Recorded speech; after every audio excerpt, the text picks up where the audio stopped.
Ya, ahora sí. Ya si en algún momento se me entrecorta o se me va el internet, me avisan, porfa. Y pensando. Ya. Ya están viendo mi pantalla, ¿verdad? Sí, Ok, ya.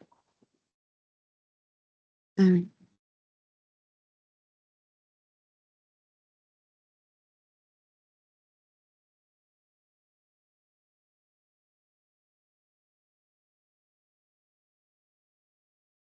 Ya, ahora sí. El primer tema es dispepsia, gastritis e infección por Helicobacter pylori.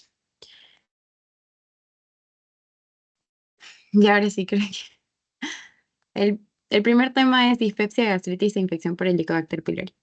A ver. Ya. Uy. Ya, comenzaremos hablando de dispepsia. La dispepsia va a ser un síndrome clínico que se caracteriza porque hay una molestia o malestar a nivel del hemiabdomen superior y que en general va a producir un cuadro de disconfort abdominal. Eso es lo más importante, chicos, que se acuerden que es un síndrome clínico y que está relacionado a disconfort abdominal. Ahora entiéndase disconfort abdominal como dolor, ardor y todo relacionado al hemiabdomen superior, usualmente epigastrio. Em, También puede estar asociado a sensación de llenura precoz, hinchazón postprandial, etcétera. Cualquier síntoma que ustedes lo asocien al tracto digestivo eh, conforma un síndrome dispéptico. Y lo que genera en general es malestar o disconfort abdominal. Ahora, existen dos tipos de dispepsia: dispepsia no investigada y dispepsia investigada. Tal cual su nombre lo dice, una dispepsia no investigada va a ser aquel paciente que presenta un cuadro clínico de disconfort abdominal y que por primera vez llega a consulta. Es decir, que antes no le han realizado ningún tipo de examen por su malestar. Esa sería una dispepsia no investigada. Y la dispepsia investigada es aquella en la que no es la primera vez o no es, no es la primera vez que el paciente acude a consulta por ese motivo. Y la investigada se va a clasificar, o sea, subdividir en dos tipos: orgánica y funcional. Cuando ustedes le dicen que una patología, una enfermedad tiene una causa orgánica, ¿qué es lo que entienden? ¿Qué entienden por orgánico? ¿Alguno se anima a aparecer?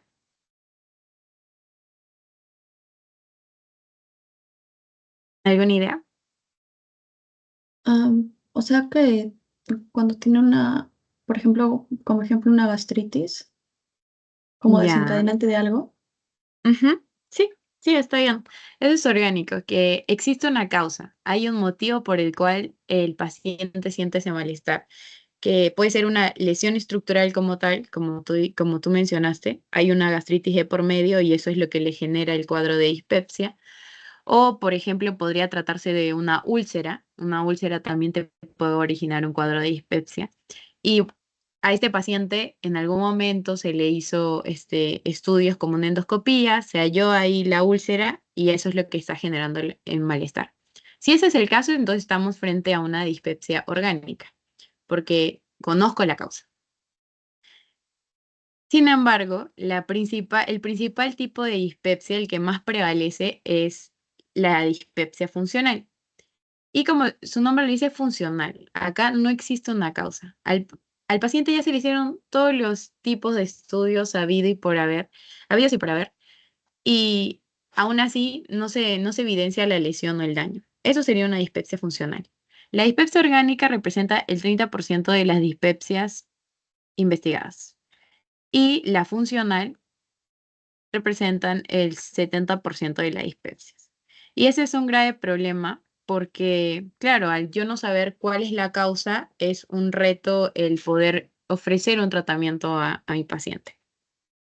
Ahora, la fisiopatología de un cuadro dispéptico va a depender del tipo de dispepsia del que estemos hablando. Si estamos hablando de una dispepsia de tipo orgánica, pues lo que desencadena el cuadro va a depender de la causa de esa dispepsia, ¿no? Si es una úlcera, va a ser por un desequilibrio entre los factores que protegen a la mucosa gástrica y los factores que la defienden. Perdón, que la atacan. En cambio, en la dispepsia funcional ocurre algo distinto, porque al no haber una causa, no hay una fisiopatología muy bien definida, o sea, se desconoce. Y lo que se dice o lo que postulan actualmente las teorías es que se debe a una desregulación en el eje cerebro-intestino. Y esta etiopatogenia se va a caracterizar por tres cosas. Uno, porque hay una alteración de la motilidad gástrica. Otro, porque hay hipersensibilidad visceral. Y esto quiere decir que el, el umbral de dolor del paciente va a estar disminuido. Y lo otro son factores psicológicos. En cuanto a la alteración de la motilidad, en cuanto a la alteración de la motilidad, vamos a ver que esto se va a caracterizar, uno, porque va a haber un fallo en la acomodación. Acá tenemos al estómago y se supone que cuando nosotros ingerimos alimentos, una parte de los alimentos se van a almacenar y va a generar cierto grado de distensión abdominal y otra parte pues va a seguir a lo largo del tracto digestivo para que continúe con el proceso de digestión, ¿no? Se va a dirigir hacia el intestino delgado para que continúe con el proceso de digestión. Entonces, lo normal es que existe una acomodación a nivel del estómago cuando nosotros ingerimos comida. Pero ¿qué pasa? Estos cambios de movimiento en el estómago en un paciente que tiene dispepsia funcional usualmente pueden generar cierto nivel de malestar. Y a eso es lo que hablamos de alteración de la motilidad, porque por un lado vamos a encontrar un vaciamiento gástrico retardado eh, y por otro lado vamos a ver que el antro eh, se va a mover menos. Entonces va a haber cierta hipomotilidad antral y al ver hipomotilidad antral, pues se va a acumular acá más alimentos o más contenido gástrico y se va a demorar en dirigirse hacia el intestino. Y eso es lo que genera, digamos que este cuadro de malestar. Ahora, acá lo más importante es la dispepsia funcional, porque el cómo yo trate la dispepsia orgánica va a depender de la causa de esa dispepsia orgánica, ¿no? Si es una úlcera, pues trato la úlcera. Si es una enfermedad por reflujo gastroesofágico, entonces trato la enfermedad por reflujo gastroesofágico. Si es un cáncer, trato el cáncer. En cambio, la dispepsia funcional va a ser distinta y va a tener dos formas clínicas. Uno es un síndrome de distrés postprandial, así se llama, y otro va a ser el síndrome de dolor en epigastrio. Este de acá, el síndrome de distrés postprandial, es más frecuente, es el más frecuente. Y se va a caracterizar, Disculpa, una sí, duda. dime, ¿Esas formas clínicas son características de la dispepsia funcional? sí, son de la dispepsia funcional. Ok, ya. Ahora, la forma clínica en sí va a depender del síntoma que predomina. Entonces, si tengo un paciente que su principal síntoma es plenitud postprandial, y esto quiere decir que siente cierta hinchazón luego de ingerir comidas, o si es saciedad precoz, eso quiere decir que cuando el paciente ingiere alimentos se llena muy rápido, entonces estaremos frente a una dispepsia de tipo funcional y de subtipo síndrome de distrés postprandial. Pero si el síntoma que predomina en el paciente es ardor en epigastrio o dolor en epigastrio, estaremos frente a un síndrome de dolor en epigastrio. A veces se pueden presentar los dos juntos, sí se pueden presentar los dos juntos. Ahora, ¿cómo yo hago el diagnóstico de una dispepsia funcional? Ojo, dispepsia funcional. Para esto voy a utilizar los criterios de Roma 4. Y estos criterios de Roma 4 lo van a ver después. Aplican para todo tipo de trastorno funcional, llámese dispepsia, llámese síndrome de intestino irritable, por ejemplo. Ahora, el criterio de Roma 4 para dispepsia funcional nos dice que yo puedo hacer el diagnóstico de dispepsia funcional siempre y cuando tenga la presencia de uno o más de los siguientes síntomas, que justamente son los síntomas de estas formas clínicas o bien plenitud o hinchazón postprandial, o bien saciedad precoz, o bien dolor y o ardor en epigastrio. Y además tengo que tener ausencia de enfermedad orgánica, metabólica o sistémica. Esto quiere decir que no debe existir una causa para el cuadro que tiene mi paciente. Por eso es que el diagnóstico de dispepsia funcional va a ser un diagnóstico de exclusión. Yo tengo que haber descartado todas las posibles causas de su malestar. Y si no encontré ninguna causa, entonces yo recién puedo hacer el diagnóstico de dispepsia funcional. Y el otro criterio nos dice que estos síntomas deben estar presentes durante más de 3 meses y haber comenzado más de 6 meses antes del diagnóstico. Esto es un poquito tedioso de entender, pero lo que quiere decir es que el paciente ya lleva con este malestar más de medio año. Eso en primer lugar. Y en segundo lugar, el motivo por el que viene ahora, por ejemplo, ¿no? Si el problema es ardor en epigastro, el paciente presenta este ardor en epigastro hace más de medio año, pero últimamente se ha presentado de manera constante en los últimos 3 meses. A eso se refiere. Em, Ahora, hay algunos signos y síntomas de los que yo tengo que tener mucho cuidado, que son signos y síntomas de alarma, o lo podemos llamar red flags. Si tenemos un paciente que tiene dispepsia y asociado a esa dispepsia tiene, por ejemplo, pérdida de peso, em, vómitos recurrentes, disfagia o signos y síntomas de una hemorragia digestiva, como puede ser, por ejemplo, em, melena.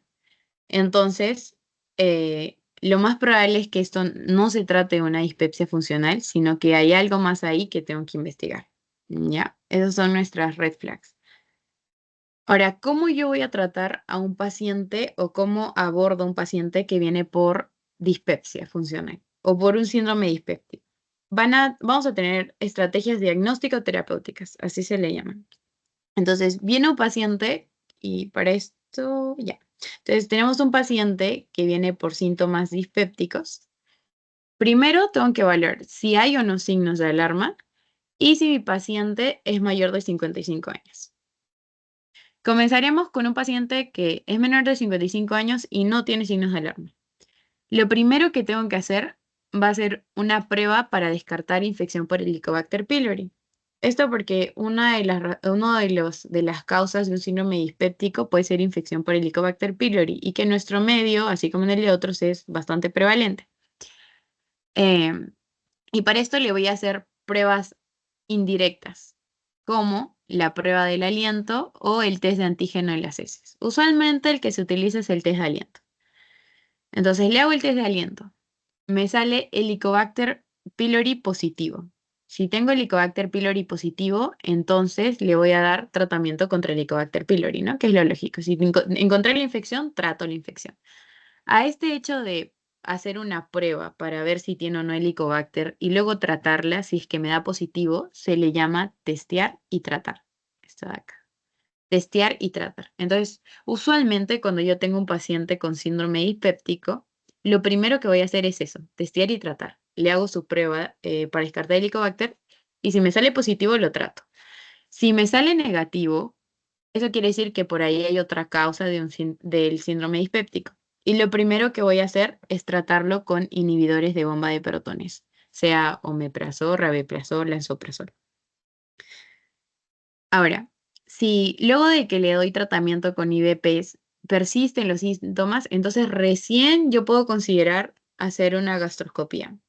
Gastroscopía, endoscopía es lo mismo, ojo. En este flujo sale como gastroscopía, pero usualmente lo conocemos como endoscopía. Y ya. Y si mi paciente sale Helicobacter pylori positivo, le voy a dar tratamiento para erradicar el Helicobacter. Y si luego de cumplir con el tiempo de tratamiento persisten los síntomas, entonces le voy a dar tratamiento con inhibidores de bombas de protones. Y si luego de eso aún persisten los síntomas, recién voy a hacer la endoscopía. Entonces, esto es importante que tengan en cuenta porque a veces pensamos, un paciente con síndrome dispéptico le hago endoscopía. No, lo primero que hago en un paciente con síndrome dispéptico es evaluar si tiene signos y síntomas de alarma y luego decido si eh, em, hago testear y tratar o le hago una endoscopía. ¿En qué casos un paciente va directamente a una endoscopía? cuando es un paciente con síntomas dispépticos y tiene síntomas de alarma o es mayor a 55 años. Si mi paciente de 60 años viene por un cuadro dispéptico, ahí sí, la primera indicación es endoscopía. Pero si tengo un paciente de 40 años con síntomas dispépticos y sin signos de alarma, lo primero que hago es testear y tratar. Le hago su test para Helicobacter y si me sale positivo, trato Helicobacter. Le doy su tratamiento radicado. Ya. ¿Hasta ahí estamos claros? ¿O alguna duda, pregunta? De mi parte todo claro. Ok. mm, Muchas gracias, Eli. Bueno, entonces continuamos. Ya. Acá para reforzar un poquito lo que les acabo de mencionar, tengo un paciente con dispepsia no investigado. Primera vez mi paciente que llega a consulta, que ya saben, puede venir por saciedad precoz, llenura postprandial o dolor o ardor en epigastrio. No tiene signos de alarma, entonces lo primero que hago es esto, testear y tratar. Testear y tratar con el Helicobacter. Ahí, ya, testear y tratar con el Helicobacter. Si no responde a esto, puedo considerarle dar inhibidores de bomba de protones o procinéticos. Si no hay respuesta, recién puedo hacerlo en endoscopía. O si es que mi paciente tiene signos de alarma, desde un principio le hago la endoscopía. Y acá clasifico si es funcional o orgánica. Si es orgánica es porque hay una causa. Puede ser una úlcera péptica, una esofagitis, enfermedad celíaca, infecciones como yardiasis, etc. Y si es funcional, primero tengo que asegurarme que no sea Helicobacter positivo y de ahí ver, ¿no? El tipo de síndrome. Síndrome de distrés postprandial o síndrome de dolor en epigastrio. Em, y ya, el primer tratamiento que yo doy ante un paciente que tiene dispepsia va a ser, dispepsia funcional, va a ser inhibidor de bomba de protones, IBPs. Pero en el caso de que me encuentre frente a un paciente con dispepsia funcional y síndrome de distrés postprandial, entonces puedo considerar darle procinéticos, porque en el síndrome de distrés postprandial lo que predomina es la saciedad precoz y hinchazón postprandial. Hay una sensación de llenura. Y el procinético que hace promueve la motilidad gástrica. Entonces, si hay esta sensación de llenura, se cree que si le doy un procinético, algo que promueve la motilidad, entonces va a aliviar los síntomas. Pero en general, a la dispepsia funcional, lo primero que le doy es IBPs. Em, ya. Ahora hablaremos de gastritis.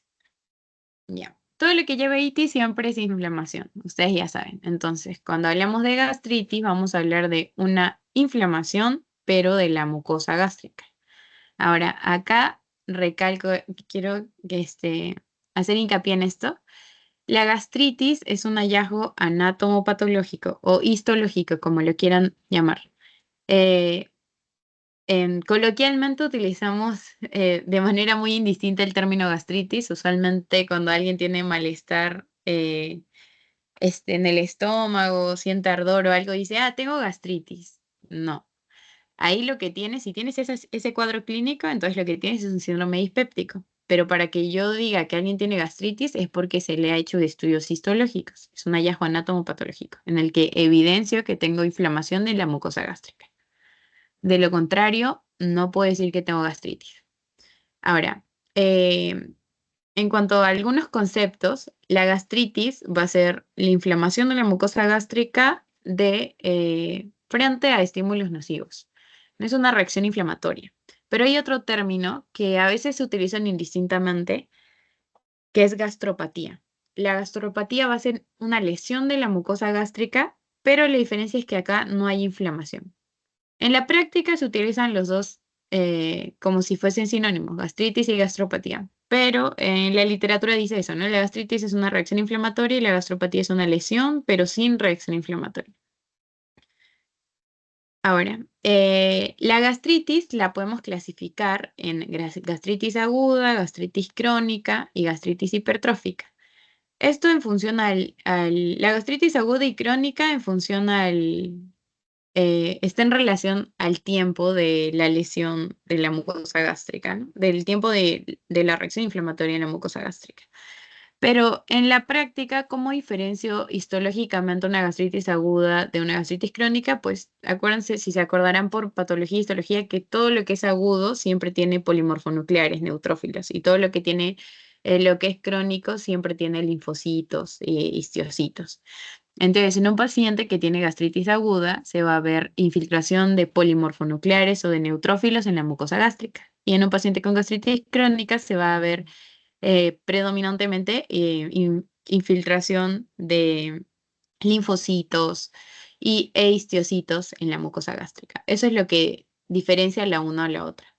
Ahora, las causas de una gastritis aguda a la cabeza tenemos infección por Helicobacter pylori, pero hay otras causas como el estrés y condiciones de estrés puede hacer referencia, por ejemplo, al mismo ambiente hospitalario, ¿no? Los pacientes críticos, los pacientes que están en UCI, tienen riesgo de hacer úlceras por estrés o gastritis por estrés. Es por las condiciones en las que se encuentran.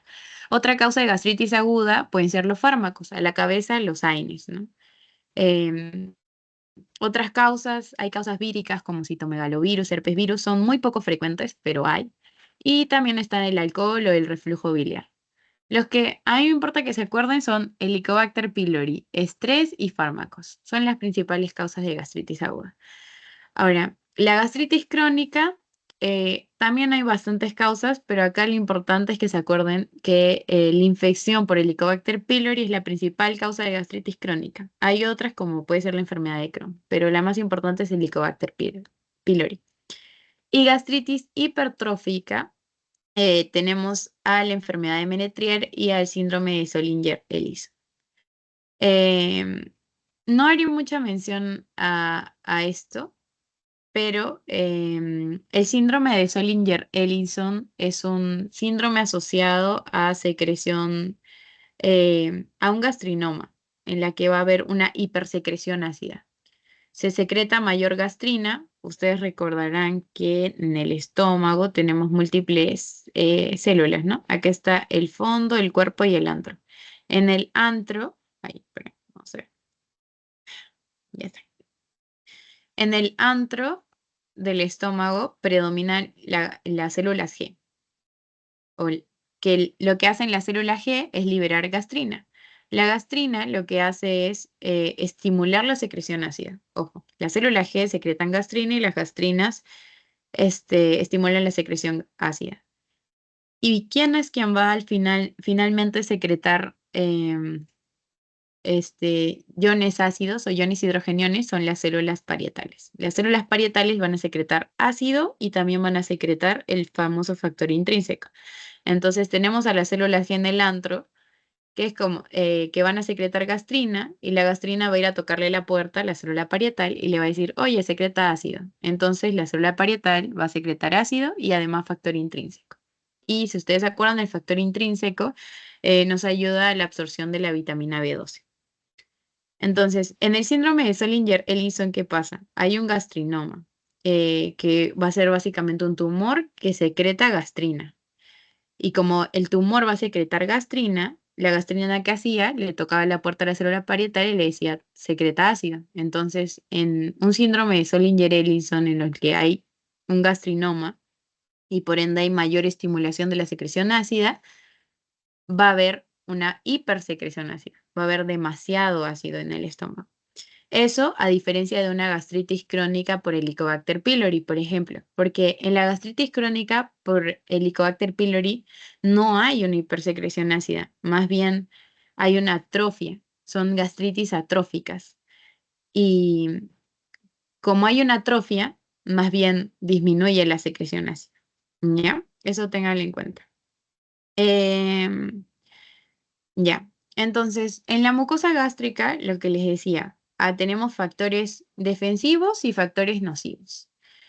Hay factores defensivos como el propio moco que se secreta, la secreción de bicarbonato, porque ustedes saben que el medio ácido del estómago es necesario para la digestión. La pepsina es una enzima que nos ayuda a degradar las comidas, pero para que esta funcione necesita de un medio ácido. y el medio ácido se lo proporciona el estómago. Pero así como el medio ácido es proporcionado por el estómago, ¿cómo defendemos todo el tejido que recubre el estómago? Pues nuestro cuerpo muy sabiamente tiene factores o mecanismos que ayudan a proteger a todo el tejido o a toda la mucosa gástrica. Y entre ellos pues está el moco, el bicarbonato que va a neutralizar al ácido, la síntesis de prostaglandinas que va a promover, por ejemplo, el flujo sanguíneo y también va a promover mayor secreción de bicarbonato.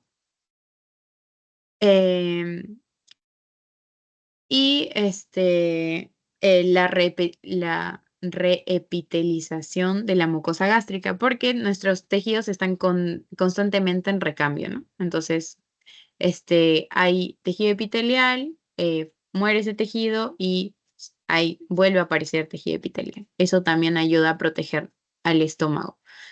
Pero hay factores nocivos propios, endógenos, y hay factores nocivos exógenos que se le añaden a los propios factores agresores. El principal factor agresor que de por sí ya tenemos es el ácido, ¿no? El medio ácido del estómago tiende a dañar. Otros son las enzimas que degradan, como la pepsina, y otras son las sales biliares. Pero esos son factores propios de nuestro organismo. Pero ¿qué pasa si a esos factores propios yo le añado más factores nocivos, como puede ser el alcohol, bacterias a la cabeza Helicobacter o, por ejemplo, los AINES? Ustedes recordarán que los antiinflamatorios no esteroideos actúan inhibiendo a la ciclooxigenasa. Y la ciclooxigenasa lo que promueve es síntesis de prostaglandinas. ¿Pero qué hace el AINE? El AINE al inhibir la ciclooxigenasa, entonces inhibe la síntesis de prostaglandinas. Y si inhibe la síntesis de prostaglandinas, entonces disminuye el flujo sanguíneo y también va a disminuir la secreción de bicarbonato por parte del estómago. Entonces, lo que hacemos es reducir nuestros factores defensivos. Y eso es lo que finalmente genera daño en la mucosa gástrica. Entonces, en un paciente que tiene gastritis, vamos a ver que va a haber un aumento de la permeabilidad de la barrera gástrica, va a haber atrofia gástrica y por ende va a haber usualmente eh, hiposecreción de ácido, disminuye la secreción de ácido y también vamos a tener pérdida de secreciones del estómago, ¿no? Como pérdida de secreciones de bicarbonato o de moco. Ah, Teniendo eso en consideración, podemos clasificar a la gastritis según su etiología. Una es la gastritis por Aines. La gastritis por Aines suele ser una gastritis aguda, de tipo aguda, y se produce principalmente por el consumo de Aines, ibuprofeno, eh, ketoprofeno, naproxeno, por ejemplo. ¿Qué hacen estos fármacos? Inhiben a la ciclooxigenasa y con eso inhiben la síntesis de prostaglandinas. ¿Cómo trato a un paciente que tiene una gastritis por AINES? Le puedo dar misoprostol. El misoprostol es un antiácido que actúa promoviendo más bien la síntesis de prostaglandinas, o sea, hace el efecto contrario al que hace el AINES. Se le puede dar misoprostol 200 miligramos por 4 veces al día. Este dato se los he colocado adicional porque he visto que es un dato que les colocan en su clase. Porque así como se pueden dar misoprostol, un antiácido, también se puede dar inhibidor de bomba de protones. Usualmente para la mayoría de enfermedades relacionadas al ácido del estómago, el principal fármaco que se da son IVPs. Eso para que lo tengan en consideración, pero esto se los he puesto porque es info que está en su PPT. Em, ya bueno. Y obviamente si el fármaco que estoy consumiendo es el que me está produciendo la gastritis, pues lo ideal es suspender el fármaco, ¿no? Si es que se puede, porque también hay pacientes que, por ejemplo, el paciente que tiene artritis reumatoidea y que constantemente tiene dolor va a tener que tomar el fármaco por largo tiempo, no se le puede suspender. Entonces, en este caso, sigo tomando el medicamento, pero le doy otro que me proteja el estómago. La gastritis por estrés, ya les dije, la gastritis por estrés ocurre en pacientes críticos, pacientes en UCI, grandes quemados, por ejemplo. ¿Por qué? Porque las condiciones de estrés lo que hacen es promover, eh, las condiciones de estrés estimulan la secreción de cortisol y de adrenalina. Y la secreción de cortisol y adrenalina promueve la acidez gástrica. Entonces, al haber una hipersecreción ácida, hay daño de la mucosa gástrica también. Y eso, pues a la larga puede generar úlceras. Hay úlceras conocidas ya, estos son epónimos, úlceras de Curling, que ocurren grandes quemados, son úlceras por estrés, y úlceras de Cushing, que ocurre en pacientes con traumatismo cerebral y que también se consideran úlceras por estrés. Ahora, si yo ya sé que a mis pacientes que están en UCI o en pacientes críticos hay riesgo de hacer una gastritis por estrés o úlceras por estrés, pues se le da profiláctico. Como ya sé que hay ese riesgo, entonces le doy inhibidor de bomba de perotones. Ese sería su tratamiento. Y bueno, la gastritis más común es la gastritis por Helicobacter pylori, que puede ser aguda o puede ser crónica. Y ¿cómo lo trato? Pues le voy a dar tratamiento erradicador con Helicobacter pylori, que ya vamos a ver ahorita. Un ratito, chicos.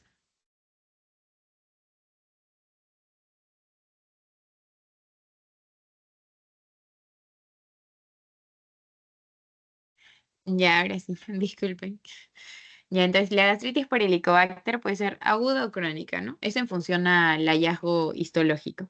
Por ejemplo, acá tenemos esta imagen de acá, es una gastritis crónica. Predomina tejido linfoide y en la gastritis crónica predomina, perdón, linfocitos, infiltración linfocitaria, más que polimorfonucleares. Y además que en las gastritis crónicas hay tendencia a formar folículos linfoides. Y bueno, acá ya en el hallazgo histológico se vio directamente a Helicobacter pylori, ¿no? A la bacteria. Uy, ya. Ya, el que sea agudo o crónica va a depender del hallazgo histológico. Y se le va a dar tratamiento erradicador, que puede ser terapia triple o cuádruple. Eso lo vamos a ver en el siguiente PPT. Ya. Ahora tenemos gastritis y Helicobacter pylori. Ya, la infección por Helicobacter pylori. Ustedes ya saben, Helicobacter pylori es una bacteria gram negativa, flagelada, que afecta principalmente la mucosa y la capa del moco gástrica. Usualmente nosotros adquirimos la infección por Helicobacter durante la niñez, pero no desarrollamos la enfermedad. Y eso ténganlo en cuenta. De hecho, se dice que la mayor parte de la población mundial ya tiene Helicobacter dentro del organismo. Ahora, el que tú desarrolles una enfermedad por Helicobacter pylori va a depender de también tus defensas y de condiciones externas. Ahora, la infección por Helicobacter nos puede dar una gastritis crónica de tipo antral, atrófica y no atrófica. Ahora, acá, recordemos las partes del estómago, ¿no? Fondo, cuerpo y antro. Helicobacter pylori tiene predisposición por el antro gástrico, usualmente afecta el antro. Por eso una de las formas de gastritis por Helicobacter es gastritis crónica a predominio antral. Pero también hay gastritis crónica multifocal, cuando afecta cuerpo y antro. Usualmente no afecta fondo, ¿no? Eso ténganlo en cuenta. Y también hay una gastritis no atrófica. Ahora, qué es lo que hace que el Helicobacter pueda invadir nuestra mucosa gástrica? Va a tener factores que le permiten invadir a la mucosa gástrica. Entre ellos tenemos las moléculas de adhesión que les van a pedir, lo que van a permitir es que se adhiera al epitelio gástrico. Luego tenemos enzimas como la ureasa, la fosfolipasa y las proteasas, siendo la más importante la ureasa. ¿Por qué?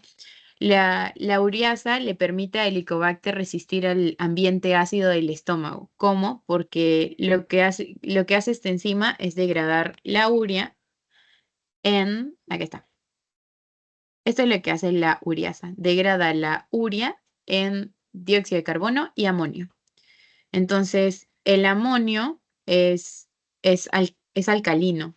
Entonces, al degradar el Helicobacter pylori a la urea en amonio y dióxido de carbono, lo que hace es generar un microclima alcalino a nivel de la mucosa gástrica que le permite sobrevivir al ambiente ácido del estómago. Y bueno, las fosfolipasas y proteasas son las que principalmente van a dañar todo el epitelio gástrico. Y factores citotóxicos son estos, CAG, A y BAC-A. esto de acá, el BAC-A, está presente en todos los tipos de cepas de Helicobacter pylori, porque hay más de una cepa. Pero este CAG-A no está presente en todos. Y cuando hablamos de una cepa que tiene presente este factor, estamos hablando de una cepa que tiene el potencial de producir un cáncer gástrico. Así que este factor citotóxico es muy dañino.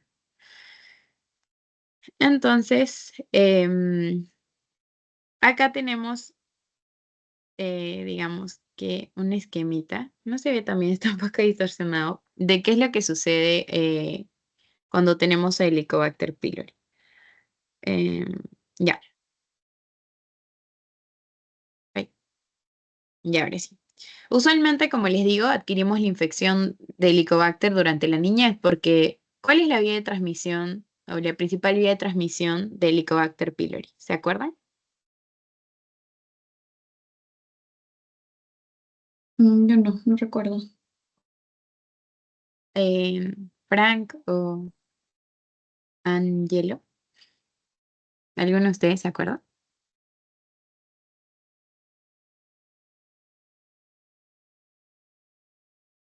Fecal oral. Ujú. Sí, muy bien. Fecal oral. Usualmente los agentes patógenos que uno adquiere durante la niñez tienen la característica de transmitirse vía fecal oral, ¿no? Porque los niños tal vez no son tan cuidadosos con el tema de la higiene.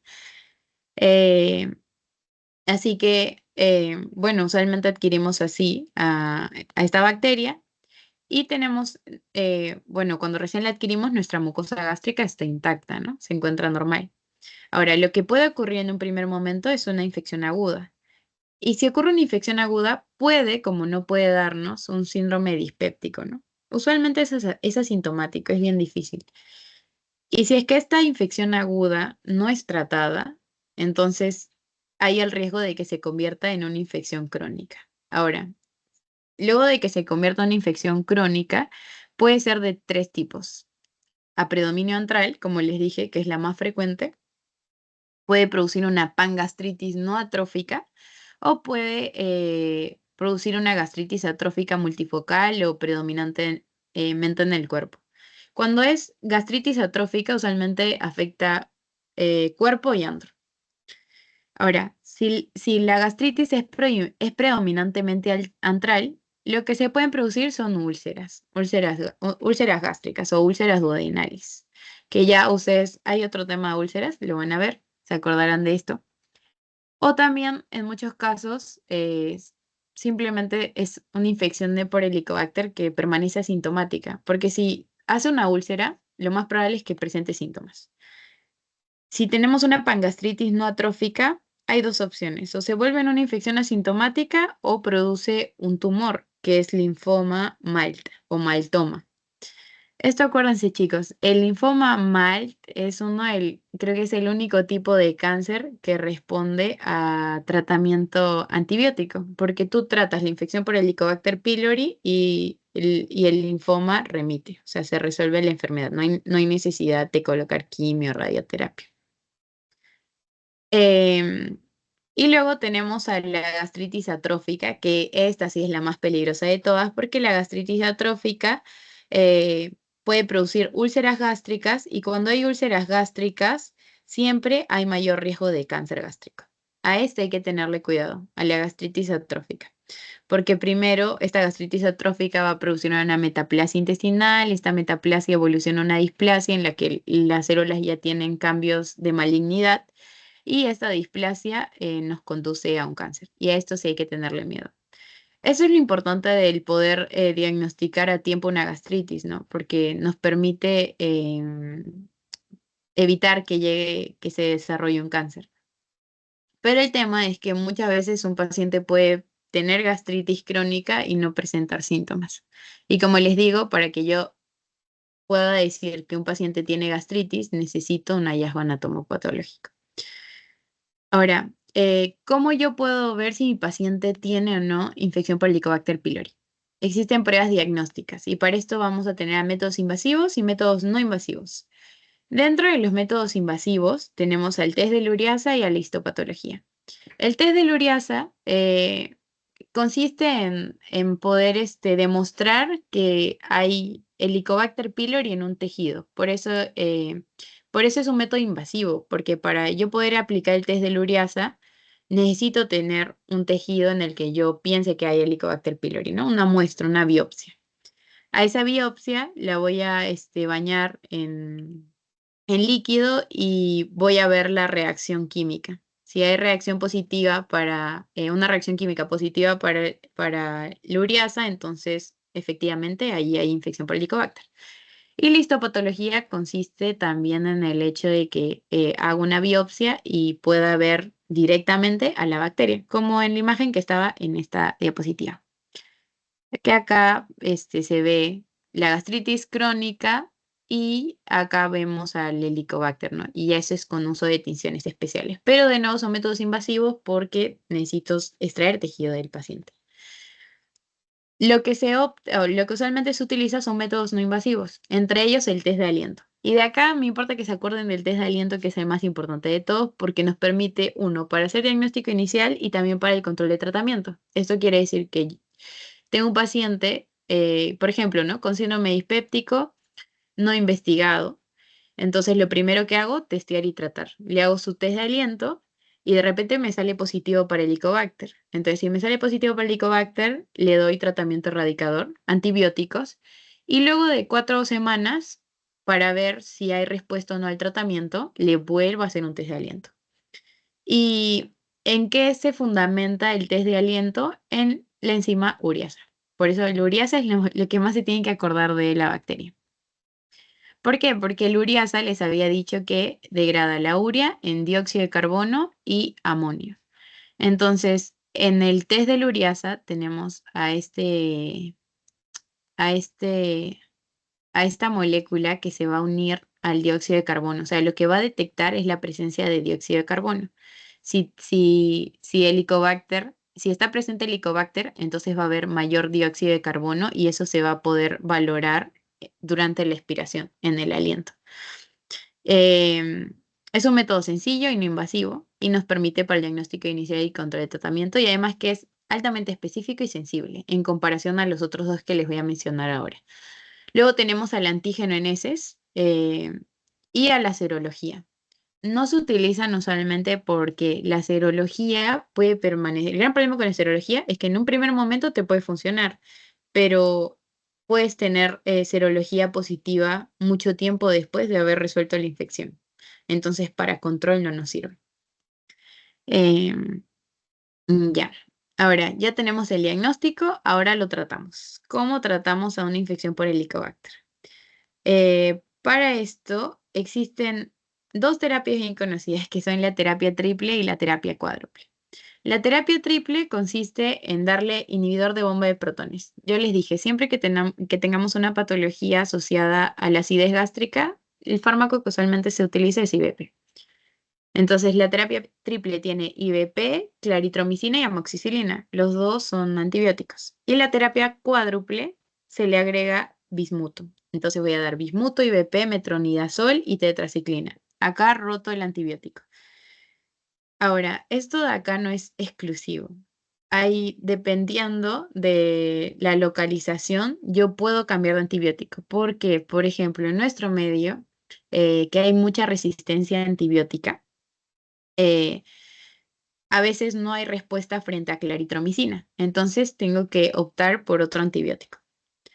Entonces, estas terapias pueden ir cambiando en función a la localización y a la resistencia en la zona geográfica. Ahora, se han planteado, digamos que estrategias del tratamiento contra Helicobacter pylori y son 4 fundamentalmente. Uno es lo que se recomienda, es utilizar 4 fármacos. La terapia triple es la clásica. Se las menciono porque es más teórico. No digo que no se use, sí se utiliza. Pero ahora lo que se recomienda es utilizar 4 fármacos. Entonces, usualmente se opta por una terapia cuádruple. El segundo postulado es que se den tratamientos prolongados de 14 días aproximadamente. Lo tercero es dar dosis altas de IVP. Usualmente cuando utilizo inhibidor de bomba de protones, por ejemplo, meprazol, doy 20 miligramos 30 minutos antes del desayuno, ¿no? En ayunas usualmente, una vez al día.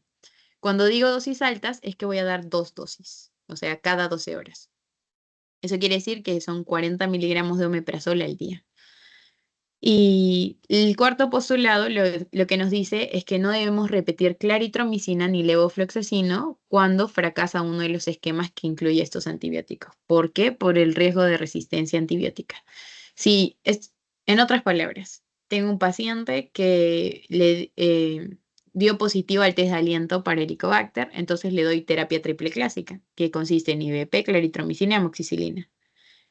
Entonces, veo el control de tratamiento, le hago otro test de aliento y me sigue saliendo positivo. Eso quiere decir que no hay respuesta. Y si no hay respuesta, entonces tengo que cambiar mi esquema de tratamiento, pero ya no puedo repetir claritromicina por el riesgo a hacer resistencia. Ya, eso es lo que quiere decir. Y bueno, acá una tablita. Esto es más teórico, chicos. De todas maneras, se los coloco para que lo tengan en cuenta. La terapia triple clásica, ¿no? IVP, claritromicina, amoxicilina, cuánto debe durar de 10 a 14 días y las dosis. Dosis doble y cada cuánto se toma. La terapia cuádruple clásica que incluye el bismuto.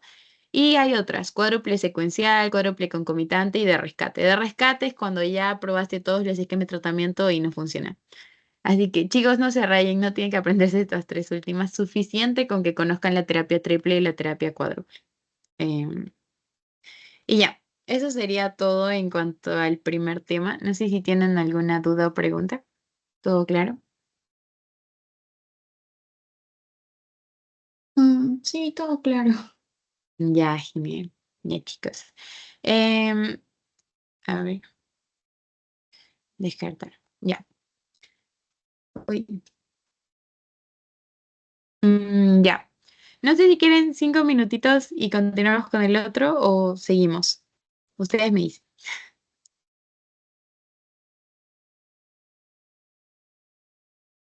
Mm, ¿cuántos tiempos son la siguiente clase? La siguiente tiene, a ver, uy, es esta. Creo que 4. Es más pequeña, es más corta. Trastornos, aquí está, a ver. No la tenía abierta.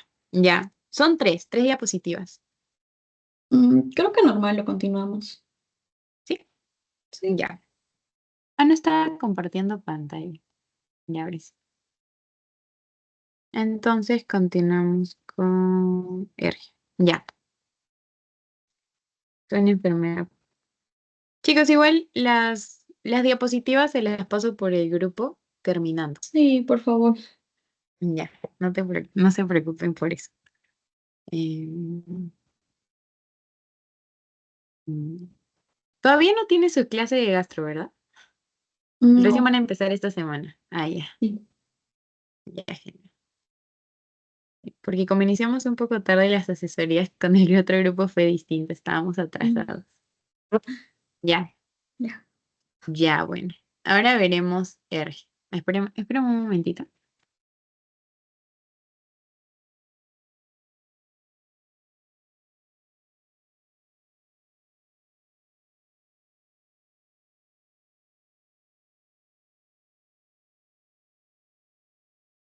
Ya, chicas.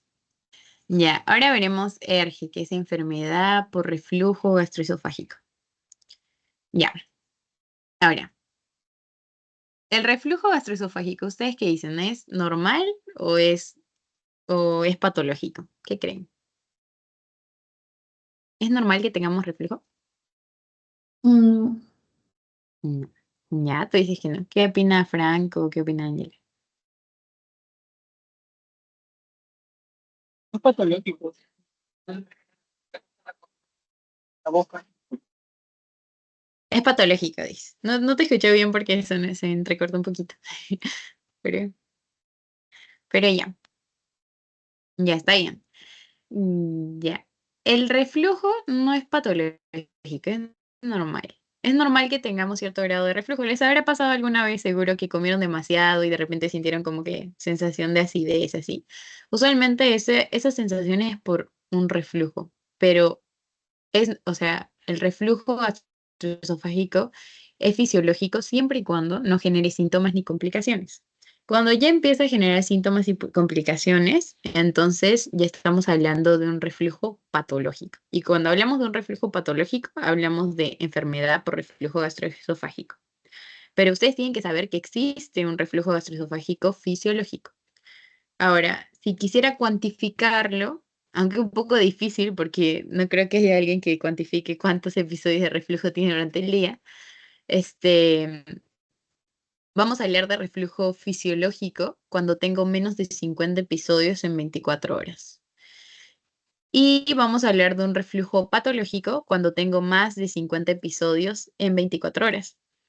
Entonces, cuando hablamos de ERGE, estamos hablando de esto, de lo patológico, cuando ya tengo más de 50 episodios en 24 horas. De nuevo, es un poco difícil cuantificar esto, porque nadie le va a decir a su paciente, a ver, cuente si es que tiene 50 episodios o más, menos o más de 50 episodios para hacer el diagnóstico. Eso no pasa, así que digamos que esto de 50 episodios sí es un concepto un poco más teórico.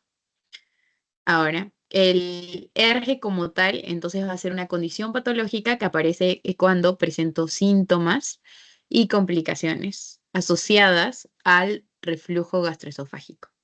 Ya. Ahora, para esto tenemos que recordar algunas cosas. Existe una barrera antirreflujo anatómica. Y acá tenemos al esófago y parte del estómago, ¿no? Entonces, el esófago. eh, La importancia del ERGE va a estar principalmente en la parte distal del esófago, a nivel del esfínter esofágico inferior. Entonces, la barrera antirreflujo anatómica está conformada por el esfínter esofágico inferior, que es todo esto de acá abajo, el diafragma crural, acá tenemos el diafragma, el ligamento frenoesofágico, que es este de acá, ligamento frenoesofágico, y el ángulo de His. Ya. Estas cuatro estructuras van a conformar la barrera antirreflujo y como su nombre lo dice, van a evitar de que haya haya un reflujo patológico del estómago al esófago. Em, Ahora, ¿qué pasa en un paciente que tiene una enfermedad por reflujo gastroesofágico? Va a ser similar a lo que vimos en la gastritis, de que hay factores protectores y factores defensores, igualito. Porque de por sí siempre, como les digo, existe un reflujo gastroesofágico fisiológico. Y el problema del reflujo siempre va a ser que el contenido del estómago es ácido y el estómago tiene ciertas condiciones que le permiten resistir a esa acidez, pero el esófago no, porque el medio del esófago no es ácido. Entonces, cuando hay un reflujo, cuando hay un flujo retrógrado del contenido del estómago que es ácido, cuando ese contenido regresa al esófago, que es un medio alcalino, y que no está acostumbrado o no tiene herramientas para poder defenderse de esa acidez, va a empezar a generar daño a nivel de este tejido, ¿no? Recordemos que el esófago tiene epitelio poliestratificado plano, mientras que el estómago tiene epitelio cilíndrico, ¿no? Entonces, desde ahí ya vamos a ver que su conformación es distinta y que el esófago no va a poder resistir al medio ácido del estómago cuando hay reflujo. Ahora, esto es lo normal. Tenemos al esófago, pasa el contenido alimenticio al estómago y el esfínter esofágico inferior se tiene que cerrar para evitar ese reflujo. Pero, ¿qué pasa en un paciente que tiene ERGE? En un paciente que tiene ERGE, el esfínter o bien no permanece lo suficientemente cerrado o se abre parcialmente. Y esto va a hacer que se permita el paso del ácido estomacal al esófago y va a empezar a dañar la mucosa esofágica.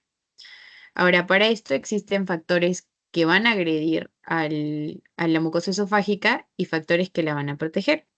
Dentro de los factores que agreden a la mucosa esofágica vamos a tener al propio jugo gástrico que es ácido y que hace daño. También vamos a tener al alcohol y al tabaco, algunos fármacos, por ejemplo, fármacos que que promuevan la dilatación de la musculatura esofágica van a también ser agresivos o van a ser factores agresores para la mucosa esofágica. ¿Por qué? Porque si lo normal es que el esfínter se contraiga para que no haya reflujo. Pero si yo le doy a mi paciente un fármaco que hace que más bien el músculo se relaje, ¿qué va a pasar? Se abre el esfínter y regresa el contenido gástrico. Entonces, cualquier fármaco que genere relajación de la musculatura va a ser un factor agresor contra va a ser un factor agresor contra la mucosa esofágica. Y otro factor agresor, que de hecho es un factor de riesgo para que un paciente haga reflujo gastroesofágico, es la hernia yatal. Acá creo que me olvidé de colocarles una imagen. Bueno, sí, no les coloqué ya. Pero, ¿qué pasa en una hernia yatal? Ustedes saben que el esófago tiene, ya acá vamos a hacer una prima, ya. El esófago tiene tres partes, una porción cervical, otra torácica y otra abdominal. Acá tenemos al diafragma. Cuando el esófago pasa el diafragma, se convierte en su porción torácica, que como ustedes ven es una porción chiquita, porque va de acá, llega a la unión gastroesofágica y ya no hay más esófago, es chiquita. Pero ¿qué pasa en una hernia yatal? En una hernia yatal hay un deslizamiento a ver, un segundo. Ya. En una hernia yatal hay un deslizamiento del esófago por orificio diafragmático. Ahí, descartar. Un segundo, chicos. Y ahora sí. Ya. Acá ahora sí. Este es el esófago. Esta es porción torácica, cruza el diafragma y se convierte en su porción abdominal, que es esta, es pequeña. Pero esto es un orificio natural, que es el hiato diafragmático, por donde pasa el esófago. Eso es lo normal. Pero en un paciente que tiene una hernia yatal, esta parte del esófago, la porción torácica, perdón, la porción abdominal del esófago protruye por este orificio y se hace un bulto acá. Así. Es una hernia del hiato. ¿Y qué pasa si esto sube, no? O sea, asciende porque ha protruido. Entonces, el orificio obviamente se va a volver más grande. Y al volverse más grande, la contracción del esfínter esofágico no va a ser suficiente como para prevenir el reflujo. Y como hay un orificio más grande, hay mayor riesgo de que el paciente haga reflujo gastroesofágico. Por eso la hernia yatal es un factor de riesgo para la hernia.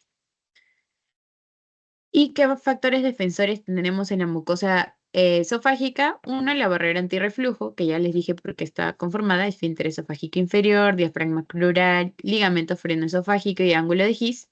Y también el clearance esofágico. El clearance esofágico va a estar conformado por dos cosas. Uno, los movimientos peristálticos.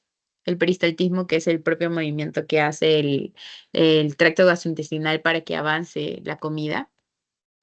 Y otro va a ser la secreción realizada por las glándulas salivales.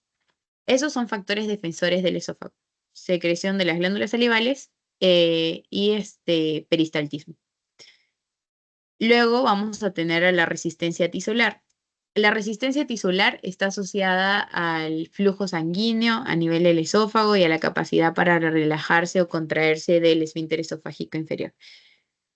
El vaciamiento gástrico también va a ser un factor defensor. ¿Por qué? Porque si mi estómago se vacía adecuadamente, va a haber menos probabilidad de que regrese la comida. Pero si el vaciamiento gástrico se retrasa, ¿qué va a pasar? Voy a tener mayor contenido en el estómago y va a haber siempre un riesgo a de que retorne al esófago. Y luego tenemos un factor defensor que se dice que es el Helicobacter pylori. Un poco curioso, ¿no? Porque el Helicobacter pylori te causa gastritis, síndrome dispéptico y aumenta el riesgo de un cáncer gástrico, pero en el caso del esófago se dice que la presencia de Helicobacter pylori está asociado a protección contra la enfermedad por reflujo gastroesofágico y también protección contra el cáncer gástrico. Perdón, cáncer esofágico. Ahora, ¿cuál va a ser el cuadro clínico de un paciente que tenga ERGE? Lo principal es pirosis. Y esto no se deben olvidar, chicos. Pirosis. Si tienen un paciente con pirosis, que la pirosis es ardor en epigastrio, lo primero que tienen que sospechar es en una alergia.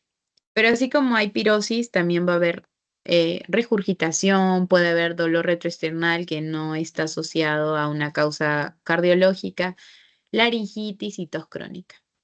Ahora, hubo un consenso en Montreal que clasificó los síndromes de alergia en síndromes esofágicos y extraesofágicos. Dentro de los síndromes esofágicos tenemos a los más comunes, el síndrome de reflujo típico de un paciente con ERGE y también el síndrome de dolor torácico por reflujo.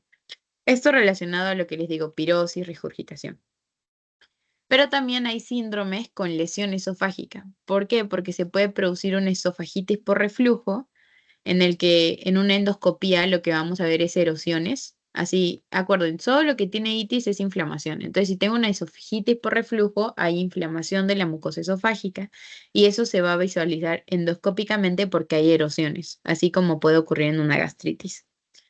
Luego tenemos la estenosis por reflujo. Si yo tengo reflujo y el reflujo puede generar una inflamación, la inflamación con el tiempo puede producir cierto grado de fibrosis, de tejido fibrótico, y la fibrosis va a hacer que se estreche el lumen esofágico y producir una estenosis.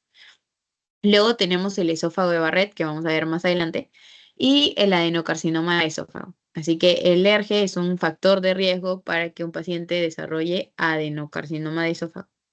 Pero así hay como síndromes propios del esófago, hay síndromes extraesofágicos. Y hay asociaciones que ya están conocidas, ya se estudiaron y asociaciones propuestas. Las asociaciones establecidas son síndrome de la tos por reflujo. Por eso les digo que parte del cuadro clínico de un paciente con ERGE puede ser la tos crónica. Otro es síndrome de la laringitis por reflujo, que igualito, inflamación de la laringe por el reflujo gastroesofágico crónico. Otro es el síndrome del asma por reflujo y otro es la erosión dental por reflujo. Eh, Obviamente, para que yo diga que hay asma por reflujo, tengo que haber tenido el antecedente de reflujo, ¿no? Si no, no puedo sospechar de esta entidad sindrómica. Y las otras asociaciones propuestas a la ERGE son la faringitis, laringitis, fibrosis pulmonar y otitis media. Ahora, ¿cómo yo hago el diagnóstico de ERGE? El diagnóstico es clínico y eso no se olviden, chicos, es clínico. No necesito hacer ningún tipo de examen auxiliar para yo decir que mi paciente tiene ERGE. ¿Cuál va a ser mi criterio clínico para hacer el diagnóstico de ERGE? Esto de acá. Tengo que tener un paciente que tiene síntomas típicos o clínica compatible con una ERGE. ¿Cuál sería una clínica compatible con una ERGE? Pirosis, regurgitación, dolor retroesternal, tos crónica. Y además tengo que tener ausencia de signos de alarma. ¿Se acordarán de las red flags de dispepsia? Igualito, red flags para ERGE. Si mi paciente tiene disfagia, ojo, la disfagia no es ardor, la disfagia es dificultad para pasar la comida. Si mi paciente tiene dificultad para pasar la comida, tiene pérdida de peso, tiene anemia y también tiene vómitos persistentes o recurrentes, entonces eso no es ERGE, ahí fijo hay algo más. Así que tengo que estudiar. Pero si no tiene, y asociado a que no tiene los signos de alarma, tiene pirosis, regurgitación, tos crónica, y además yo le doy, digamos, algunos le dicen diagnóstico, ay, ¿cómo se dice? Como prueba terapéutica. Eso quiere decir que no tengo la certeza aún de que tenga la enfermedad, pero le doy un fármaco asumiendo que la tiene. En este caso, como también está relacionado a la acidez, le voy a dar IVPs. Si le doy IVPs y mejora su sintomatología, entonces este paciente tiene R. Así hago el diagnóstico. No necesito hacerle ningún tipo de endoscopía, ni pechimetría, ni nada. Me basta con esto. Ahora, ¿cuándo sí voy a hacer endoscopía digestiva? Sí o sí, cuando tengo signos de alarma. Igualito con la dispepsia, ¿se acuerdan? Si no tenía signos de alarma, testear y tratar. Pero si tiene endoscopía, lo mismo para ERGE. Si no tiene signos de alarma, lo trato con IVPs. Pero si tiene signos de alarmas, entonces sí o sí me va a endoscopía. Em, ya. Ahora, ¿qué exámenes auxiliares podría considerar? Ojo, son exámenes auxiliares, no son exámenes diagnósticos, porque como les digo, el diagnóstico es clínico. Puedo considerar dos, endoscopía y pHmetría. La endoscopía, ya les dije, va a estar indicado cuando hay signos de alarma de que están en la anterior diapositiva, baja de peso, vómitos persistentes, disfagia o anemia, o también si es que no responde a los IVPs. Eso quiere decir, mi paciente no vino con signos de alarmas, pero vino con cuadro clínico compatible, entonces yo le di IVPs, ¿no? Pero pese a que le doy tratamiento con IVPs y no hay mejora de los síntomas, entonces ahí recién voy a considerar hacer una endoscopía. Ese es el criterio. Ahora, ¿por cuánto tiempo yo le voy a dar a mi paciente IVPs si estoy sospechando de que tiene ERGE? Le voy a dar de 4 a 8 semanas. O sea, 1 o 2 meses, más o menos. Si no hay mejora, entonces tengo que indicarle una endoscopía. ¿Cuál será otra indicación de endoscopía? Si es que tiene un estudio, si es parte de un estudio previo de cirugía antirreflujo. Un poquito, ahorita vamos a ver eso de cirugía antirreflujo. Pero si mi paciente es candidato a cirugía antirreflujo, le puedo hacer endoscopía como estudio previo. Y lo otro es si tiene alto riesgo de esófago de Barrett. ¿Qué pacientes van a tener alto riesgo de esófago de Barrett? Pacientes que son obesos, sexo masculino, fuman y además son mayores de 50 años. Ahí puedo considerar indicar una endoscopía. Y la pHmetría es el mejor método para poder documentar el reflujo patológico y cuantificarlo, porque así es, pHmetría es medida del pH. A través de es una pHmetría de 24 horas. Lo que hago es que le pongo este dispositivo al paciente, si se dan cuenta es como si fuese una sonda nasogástrica, digamos, porque no llega al estómago. Pero esta sonda va a pasar por la nariz, va a llegar al esófago. Y en esta sonda hay electrodos y sensores de pH. Si hay reflujo, ¿qué va a captar este sensor? Va a captar un pH ácido, ¿no? Un pH bajo. Entonces el paciente va a estar con este dispositivo durante 24 horas. Y el dispositivo lo que va a captar es las veces que hay reflujo y lo va a captar por el cambio en el pH a nivel del esófago.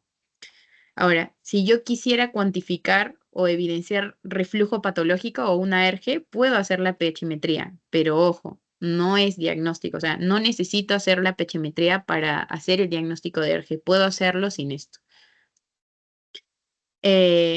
¿Cuándo yo indico una pHmetría como tal? Cuando tengo un paciente que yo ya le hice mi diagnóstico clínico de ERGE, no responde IVP, y si no responde IVP tenía que hacerle una endoscopía. Pero en la endoscopía me sale que no hay ningún tipo de daño. La endoscopía es normal, pero mi paciente no responde IVP. Ahí recién puedo indicar una pHmetría. Y con esta pHmetría van a salir fenotipos, ¿no? Fenotipos clínicos, reflujo patológico asociado a síntomas, reflujos no patológicos asociados a síntomas. Esto en función al número a las veces de reflujo, ¿no? Mayor a 50, patológico, menor a 50, es fisiológico. Y en función a estos fenotipos, yo voy a decidir la conducta terapéutica. Esto, chicos, no es necesario que lo aprendan por si acaso. O sea, se los puse como conocimiento teórico para que sepan cómo son los pasos. Primero mi diagnóstico clínico, si no hay respuesta a IVP recién le hago endoscopía y si mi endoscopía sale normal y mi paciente sigue con malestar, recién le hago pHmetría. Ese sería el orden. Em, ya. Ahora, tratamiento. Si es una enfermedad relacionada al ácido, igualito. Mi fármaco de elección van a ser los IVPs, inhibidor de bomba de protones. En gastro ya van a ver que se utiliza mucho, mucho IVP. Lo primero que voy a hacer son medidas higiénico-dietéticas. Esto es, le tengo que recomendar al paciente que baje de peso porque el aumento de la presión intraabdominal también es un riesgo para que haya reflujo. Otro, que reduzca, que se quite los hábitos nocivos y también reduzca el consumo de alimentos que sabe que le van a generar reflujo, que empeoran su sintomatología. Entonces, evitar tabaco, alcohol, gaseosas y comidas copiosas. A veces los pacientes con reflujo te van a decir que tienen que usualmente el reflujo empeora en las noches. Entonces, si ese es el caso de un paciente con reflujo, le tienes que decir, entonces evite comer 3 horas antes, o sea, procure comer su cena 3 horas antes de irse a dormir, porque si come una media hora antes de irse a dormir, es lógico que cuando se eche, todo regrese, ¿no? Y el tratamiento farmacológico de elección son los IVPs. ¿Puedo considerar otros fármacos? Sí, como los antagonistas de los receptores de histamina H2, como la ranitidina o los antiácidos. ¿Puedo considerarlos? Sí, pero lo primero que tengo que dar es IVPs. Em, y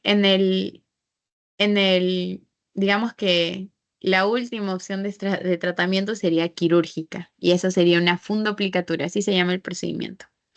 ¿A qué pacientes yo le voy a dar le voy a hacer una fundoplicatura? Uno, cuando el paciente tiene su enfermedad por reflujo gastroesofágico, es sintomática. Esperen un ratito.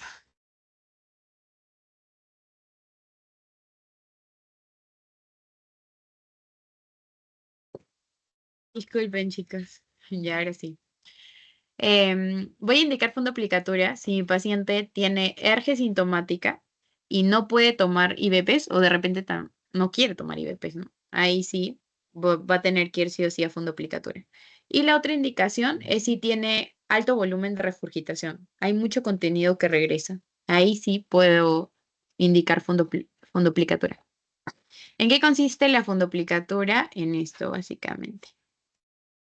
Em, se coge la parte del fondo gástrico, fondo, cuerpo y antro, ¿no? Esta parte del fondo gástrico se va a envolver alrededor del esófago y así.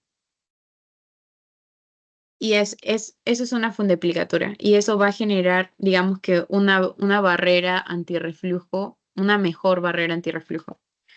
O va a mejorar eso, ¿no? Y se dice que la opción quirúrgica es igual de efectiva que el tratamiento con IVPs, ¿no? Pero a veces los pacientes no tienen adherencia al tratamiento, entonces prefieren ir de frente al tratamiento quirúrgico y bueno, está ahí. Ahora, ¿cuáles son las complicaciones? Existen 4 complicaciones del ERGE. Está la estenosis esofágica, que les dije, se estrecha porque se inflama el tejido, se lesiona el tejido, entonces se fibrosa y eso produce una estrechez del lumen. Otra es la úlcera esofágica, así como se pueden producir úlceras gástricas, duodenales, úlcera esofágica, hemorragias y el esófago de Barrett. Acá la complicación que no quiero que se olviden es esta, el esófago de Barrett. ¿Qué es el esófago de Barrett?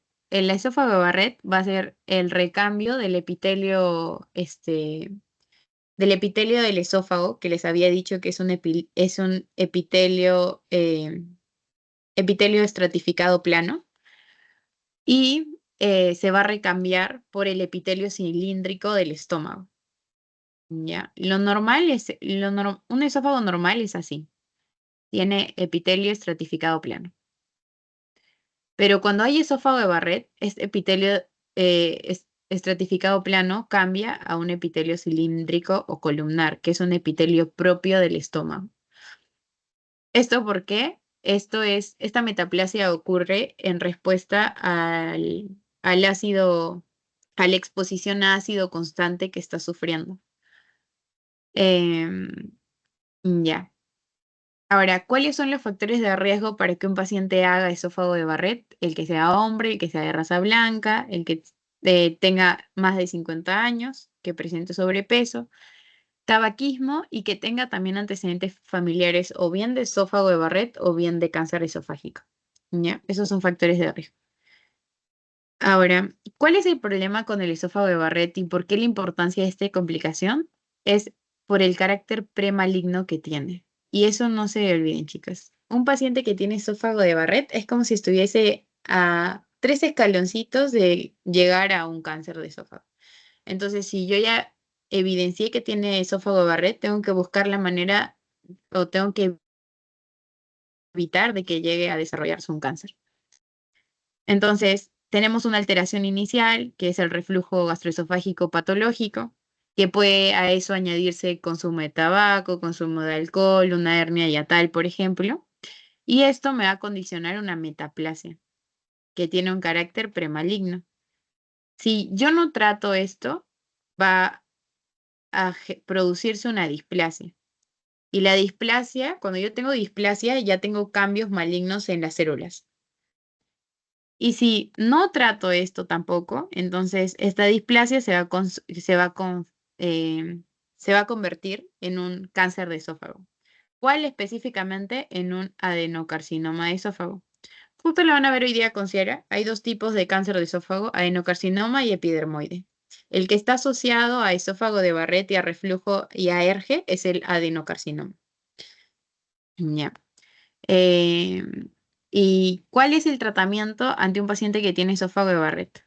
Hay varias cosas. Una es reducir la secreción ácida, ¿no? O disminuir la secreción ácida dando IVPs en doble dosis.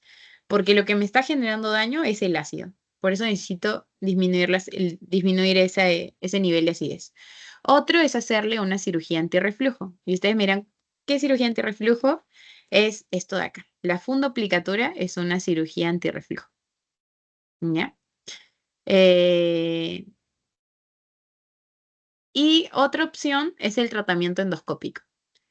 Y esto quiere decir que o bien le hago una mucosectomía, eso quiere decir que retiro esa parte de la mucosa que se encuentra afectada, o puedo hacerle una ablación mediante radiofrecuencia. Todo a través de endoscopía.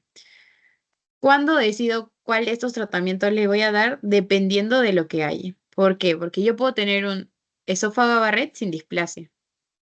Si tengo un esófago de Barrett sin displasia, le hago seguimiento endoscópico. Lo evalúo nada más. Y le puedo dar IVPs para reducir el medio ácido. Si tengo un esófago de Barrett con displasia de bajo grado, o sea que ya tiene cambios malignos, pero pocos, necesito reconfirmar eso por otro patólogo. Y si evidentemente es una displasia de bajo grado, entonces le voy a hacer seguimiento endoscópico, pero ya no cada 3 o 5 años, sino cada 6 a 2 meses. Puedo hacer eso o puedo decidir darle tratamiento endoscópico, que sería, en mi opinión, tal vez un poco lo más lógico, solo que puede ser un poco invasivo, ¿no? Porque, claro, si ya hay cierto grado de displasia y la probabilidad de que esa displasia se convierta en cáncer es relativamente alta, entonces mejor lo retiro de una vez antes de que se convierta en cáncer. Esa es una opción, o solo hacerle seguimiento. Pero si ya tengo un esófago de Barrett con displasia de alto grado, ahí sí o sí requiere tratamiento endoscópico. Bien le hago la mucosectomía, que es retirar, o le hago la ablación mediante radiofrecuencia. Ahora, ¿yo cómo hago el diagnóstico de esófago de Barrett? Con endoscopía. Ya, sí o sí con endoscopía y lo confirmo histológicamente. Y ya. Eso sería todo en cuanto a ERGI. ¿Alguna pregunta? ¿Todo claro, chicos? ¿No? ¿Todo claro? Ya. Ahora,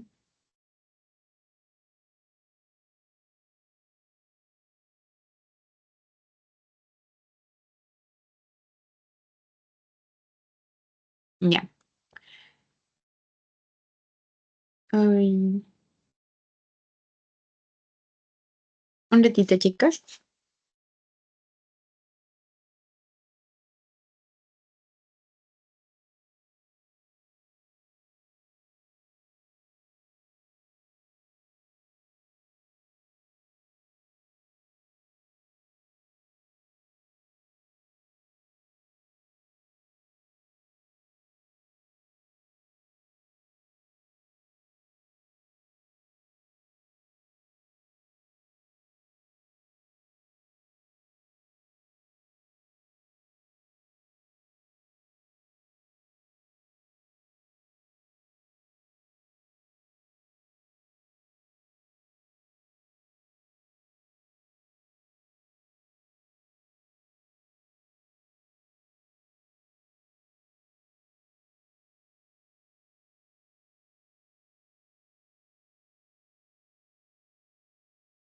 Ya, chicos.